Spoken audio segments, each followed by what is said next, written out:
Dr. Károly Schlosser has shared some of the most interesting things he has found out from his research in this cave diving environment, as well as shared images of what this environment looks like. And I'm going to tell you all in this video.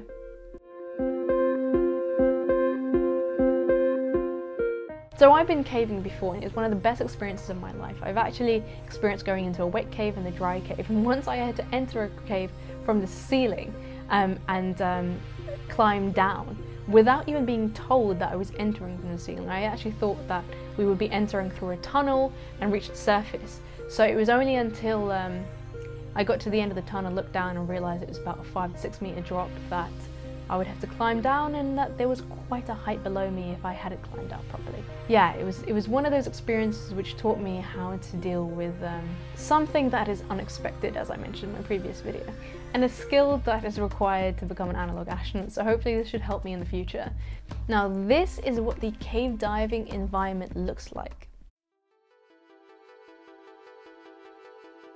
My interest has been to kind of develop a psychological training that can support astronauts in adverse and people in adverse contexts. And I have got involved with some of the so-called space analog mission simulations, which are often desert-based or based in Antarctica.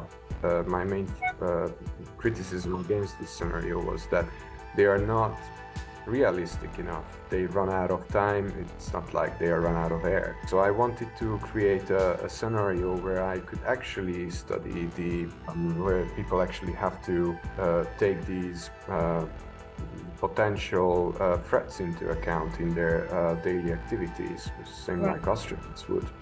I've came across visiting the European Astronaut Center, and I've seen how they are carrying out preparations and training scenarios in artificial pools with part replicas of the space station merged into it. In a space mission, we have highly qualified astronauts who have proven themselves throughout years of training, who previously been already performed probably as a test pilot or a medical officer or a scientist of various kinds. So we can say that these individuals are quite well prepared for what a space mission would entail. Similarly, people who do this on a daily basis in cave diving, who take different geological samples of the cave, who carrying out archaeological examinations of different ships sank to the bottom of the sea. Working together on this throughout several days, weeks, they are similarly well prepared. Terrestrially, this is one really good and probably the best way to mimic microgravity. There are already existing facilities for ocean diving, like the NEMO facility in Florida. There are some interesting scenarios where if you're only on the surface of whichever planet, but underground. Importance when it comes to a planet not having an atmosphere and different kind of tiny meteorites maybe can reach them, or radiation is easier to reach. So this is one kind of science fiction futuristic reason, but also we often talk about isolated, confined, extreme environments, but space analogues rarely meet all the criteria together. Confinement and isolation are usually meant under that they live isolatedly in a small tiny container station, but here confinement and isolation and extremity has a completely different level in terms of some of these journeys we've taken are more than 1 kilometer deep. Done 3 to 4 days missions so far.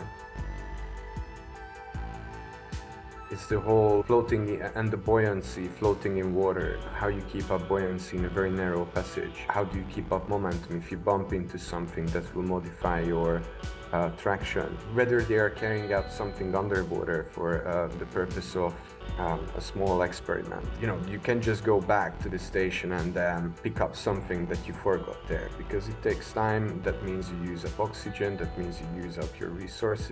If you drop something while experimenting or taking a sample from a rock and you drop something and there's sediment at the bottom of it, then you stir up the sediment, your visibility decreases. We would also work with universities who propose different kind of experiments. Previously we worked with UCL, for example, on a couple of studies on fatigue, mental health. We would like to welcome anyone who would like to participate or have some interesting idea to explore with us. One of the things which completely surprised me, that just like you asked, this is an extremely complex, extreme scenario with potentially life hazardous. Some of the people we've been working with, they've been some of the most cheerful, easygoing, witty people who just enjoy and love what they do. Some of the dry suits, for example, are really good. Some way it's a good analogy to spacesuits. It's completely closed off, you remain dry underneath, it protects you from the cold water. But one danger is if somehow the suit would get punctured, water runs in underneath, and then you can lose temperature. That's one possibility. Very different. If you turn around, that water would move around in your suit and it would impact your buoyancy. There are a couple of interesting environmental impacts here, not just the water itself, but also darkness. Mm-hmm. We have a quite well-defined internal clock of 24.6 hours long, and in darkness, ability is lost. Even though this system is quite well defined and hardwired in our body, it can still impact the way how our waking and sleeping responses are changing, or the quality of the sleep we may have. Right. This of course adds on to the tiredness and mental fatigue. So we would look for a dry spot, a part which is not submerged, which is safe to stay overnight, or for a time they are resting, and then they would be camping out there. But during the day, they might dive to a new location to explore that part of the cave. That way, there's a natural and real exploration element. They don't need really a tent down there, but they would be sleeping in sleeping bags and on mat. Quite uncomfortable though, unless there's sand in that chamber they are using. They might be doing some dry caving activity, climbing.